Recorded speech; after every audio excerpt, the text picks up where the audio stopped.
3월 29일 오늘의 말씀은 누가복음 17장 1절에서 10절입니다. 예수께서 제자들에게 이르시되 실족하게 하는 것이 없을 수는 없으나 그렇게 하게 하는 자에게는 화로다. 그가 이 작은 자 중에 하나를 실족하게 할진대 차라리 연자 맷돌이 그 목에 매여 바다에 던져지는 것이 나으리라. 너희는 스스로 조심하라.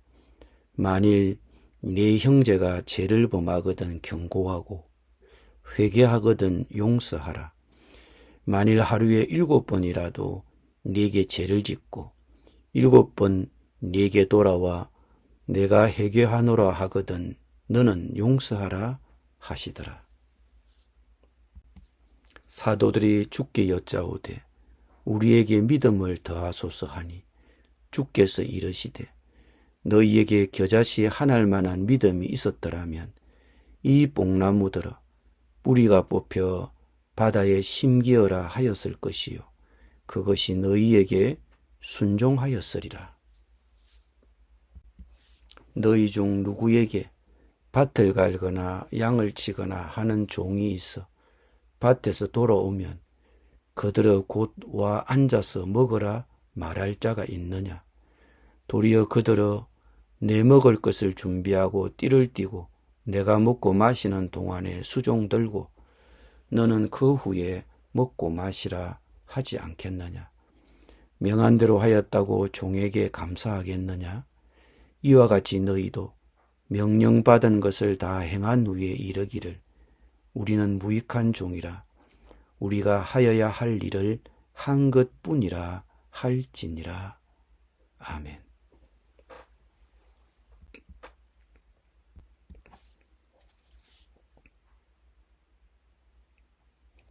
누가가 여기에 모아놓은 짧은 이야기들의 공통점은 겸손입니다. 처음 이야기는 작은 자들을 실족시키지 말라는 것입니다. 예수님은 제자들에게 작은 자들을 걸려 넘어지게 하는 일이 있어서는 안 된다고 경고합니다. 그런데 참 지키기 어려운 것입니다.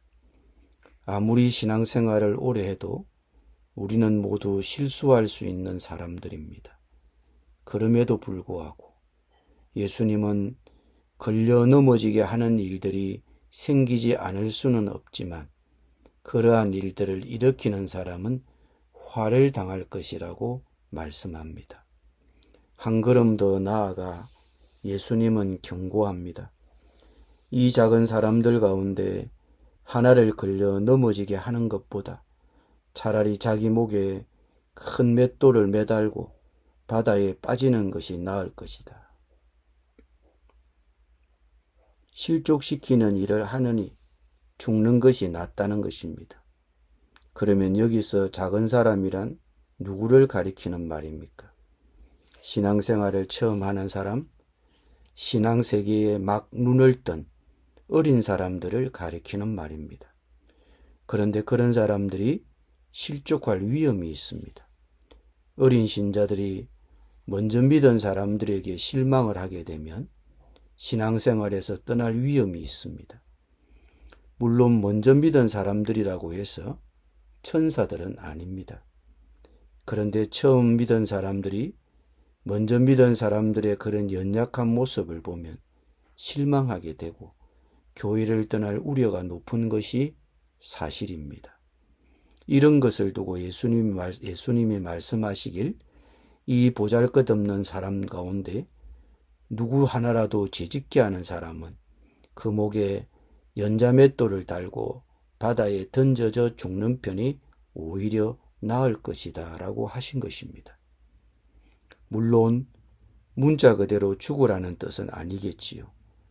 나 한 사람 때문에 다른 사람이 넘어져서 신앙에서 떠나게 되는 것이 얼마나 중요한 것인지를 깨닫게 하시려는 과장된 표현일 것입니다.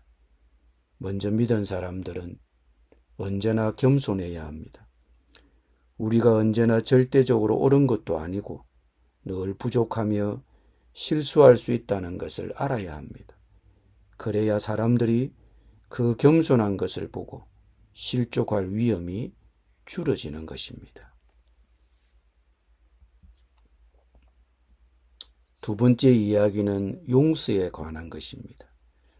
용서하는 것이 말처럼 쉽지 않습니다. 특히 계속해서 용서를 해야 할 상황이라면, 그것도 하루에 7번씩 반복해서 용서해 달라고 하면 짜증이 날 것입니다. 여기서 7이란 단순히 7번을 가리키는 것은 아니라고 봅니다.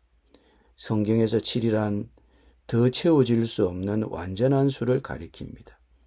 그러므로 하루에 7번이란 누군가가 용서를 구하면 그것이 몇 번이 되든지 간에 계속해서 용서해 주라는 것입니다. 사람은 누구나 다 약한 부분이 있게 마련입니다. 그런데 그 약점은 한 번으로 잘 고쳐지지 않습니다. 그러므로 사람들이 실수하는 것을 보면 그것이 몇 번이 되든지 간에 잘못됐습니다 하면 다 이해하고 용서해 주라는 것입니다. 다른 사람을 용서하려면 그것도 한두 번이 아니고 계속해서 용서하려면 내가 겸손해지지 않으면 어렵습니다. 내가 도덕적으로 우월한 태도를 갖고 있으면 용서가 어렵습니다. 간대하고 따스해야 다른 사람을 용서하게 되는 것입니다. 세 번째 이야기는 믿음에 대한 이야기입니다.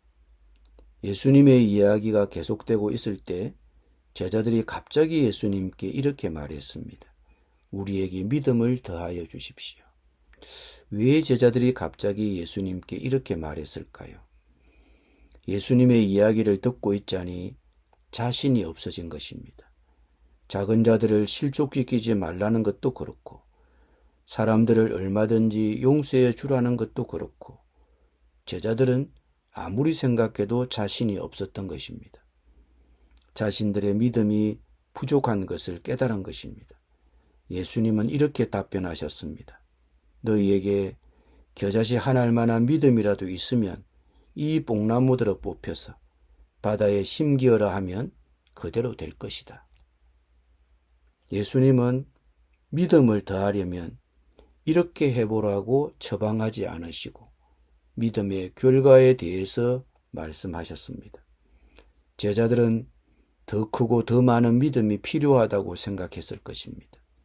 그런데 예수님은 더 크고 더 많은 믿음이 아니라 겨자씨 한 알만한 믿음이라도 있으면 엄청난 결과가 있을 것이라는 것입니다. 마태복음 13장에서는 겨자씨는 어떤 씨앗보다도 작지만 자라면 어떤 풀보다도 커져 나무가 되고 하늘의 새들이 와서 그 가지에 깃들인다고 표현했습니다. 겨자씨란 그 정도로 정말 작은 씨라는 것입니다. 그런데 그 정도 믿음이라도 있으면 뽕나무들을 뽑혀서 바다에 심기어라 하면 그대로 될 것이라고 하는 것입니다. 팔레스틴의 뽕나무는 웬만해서는 뽑히지 않는 나무라고 합니다. 뿌리가 너무 깊기 때문입니다. 어떤 분은 뽕나무 뿌리를 뽑다가 힘들어 죽는 줄 알았다고 했습니다. 그래서 뽕나무를 뽑는다는 것은 기적이 일어난다는 뜻입니다. 그런데 이런 뽕나무를 바다에 심는 것은 뽑는 것보다 더 어려운 일입니다. 나무를 어떻게 바다에 심겠습니까? 그런데 아주 적은 믿음이라도 있으면 그런 일이 일어난다는 것입니다. 우리는 간혹 믿음을 자기 신념으로 오해할 때가 있습니다. 믿음은 자기 신념이 아닙니다. 믿음이란 나를 믿는 것이 아니라 하나님을 믿는 것입니다. 나는 하지 못하지만 하나님은 하실 수 있다는 것을 믿는 것이 믿음입니다. 그래서 믿음이란 하나님께 대한 신뢰입니다. 우리에게는 나의 큰 믿음이 필요한 것이 아니라 크신 하나님께 대한 믿음이 필요합니다. 그래서 믿음이란 하나님께 겸손한 것입니다. 자기가 가진 것을 의지하는 사람은 하나님께 겸손하지 않습니다. 자기가 할 수 있다고 생각하기 때문입니다. 그러나 자기 부족을 깨닫는 겸손한 사람은 하나님을 의지하게 됩니다. 그렇게 겸손하게 하나님을 의지하면 그 결과를 볼 수 있습니다. 네 번째 이야기는 무익한 종에 대한 이야기입니다. 예수님은 밭에서 일하다 돌아온 종 이야기를 하십니다. 밭에서 열심히 일하다 돌아온 종이 있는데 그가 일을 하다 왔기 때문에 집에 오자마자 피곤하다고 주인처럼 앉아서 음식을 먹을 수 있겠느냐는 것입니다. 종은 일하고 왔더라도 식사 시간이 되었으면 오자마자 식사 준비를 해야 하지 않느냐는 것입니다. 왜요? 종이기 때문입니다.